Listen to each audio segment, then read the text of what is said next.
Bismillahirrahmanirrahim.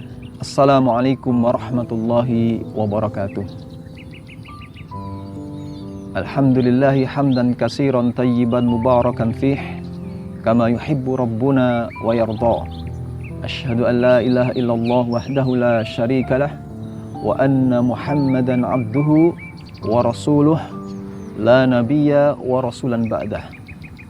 Kaum muslimin rahimanillahu wa iyyakum jami'an. Kita bersyukur kepada Allah Rabbul Alamin pada kesempatan sore hari menjelang waktu terbenamnya matahari di ufuk barat menandakan waktu maghrib akan datang. Sejenak mari kita bertafakur, memikirkan tanda-tanda kekuasaan Allah Jalla fi'ulah yang ada di muka bumi ini. Tampak tentu dari kejauhan di belakang saya ada gunung. Yang gunung ini sedikit berbeda dengan kebanyakan gunung yang lainnya. Gunung yang puncaknya tidak mengerucut, tetapi memanjang. Cukup panjang, bisa dikatakan ratusan meter. Kita teringat tentu sebagaimana tampilan gunung di belakang saya ini dengan gunung yang memiliki sejarah keemasan dari sepak terjang atau dari perkembangan agama Islam yang mulia ini. Gunung Uhud atau biasa dikenal sebagai Jabal Uhud kurang lebih 5 km di sebelah utara kota Madinah, mempunyai cerita yang tentu tidak pernah akan dilupakan oleh kaum muslimin.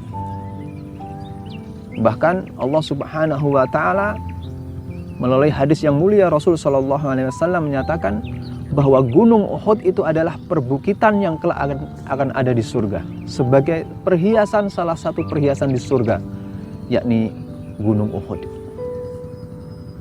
Bahkan dalam sebuah hadis yang sahih diriwayatkan oleh Imam Bukhari dalam kitab sahihnya, Rasul sallallahu alaihi wasallam menyebutkan secara khusus, kata Nabi sallallahu alaihi wasallam, "Hadza jabalun yuhibbuna wa nuhibbuhu." Kata Nabi sallallahu alaihi wasallam, gunung ini, gunung Uhud ini adalah gunung yang dia mencintai kami, wa nuhibbuhu, dan kami pun mencintainya. Kita teringat 14 abad yang lalu, di puncak Uhud inilah Rasul sallallahu alaihi wasallam nyaris mengalami kefatalan pada diri beliau sallallahu alaihi wasallam. Giginya patah, pipinya yang mulia sallallahu alaihi wasallam robek. Bahkan beberapa sahabat yang mengawal beliau sallallahu alaihi wasallam banyak tertancap anak panah di seluruh badannya. Salah satunya adalah Thalhah bin Ubaidillah radhiyallahu anhu. Bahkan sampai Rasul sallallahu alaihi wasallam menyatakan Thalhah di surga. Thalhah di surga. Karena saking perjuangannya melindungi dirinya dari upaya pembunuhan kaum kafir Quraisy. Suatu ketika Rasul sallallahu alaihi wasallam menaiki puncak gunung Uhud ini. Karena memang tidak terlalu tinggi.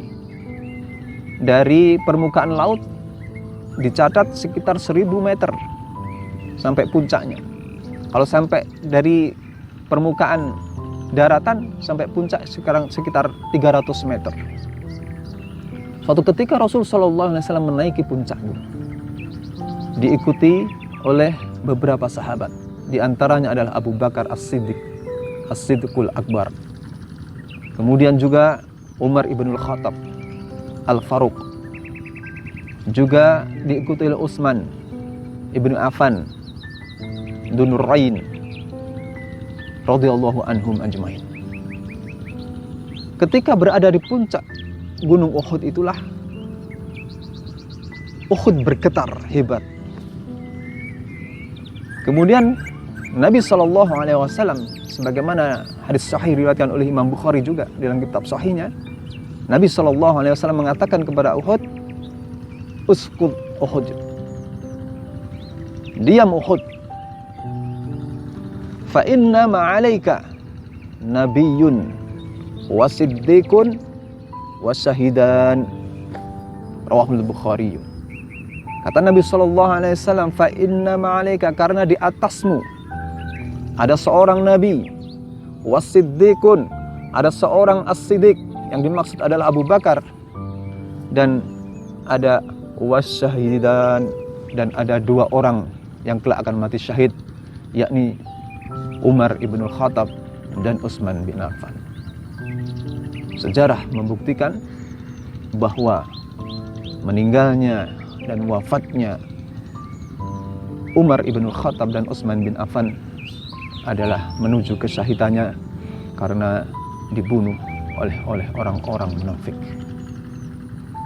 Semoga waktu singkat ini, waktu yang mustajab untuk kita berdoa di akhir-akhir menjelang matahari terbenam, kita bercoba merenungi ayat-ayat Allah Subhanahu wa Ta'ala, melakukan kebesaran dan tanda-tanda kebesarannya yang ada di muka bumi ini. Gunung Uhud, semoga kita akan berjumpa Gunung Uhud di surganya Allah Jalla wa Ala. Subhanakallahumma wa bihamdik, asyhadu alla ilaha illa anta, astaghfiruka ya Allah wa atubu ilaik. Assalamualaikum warahmatullahi wabarakatuh.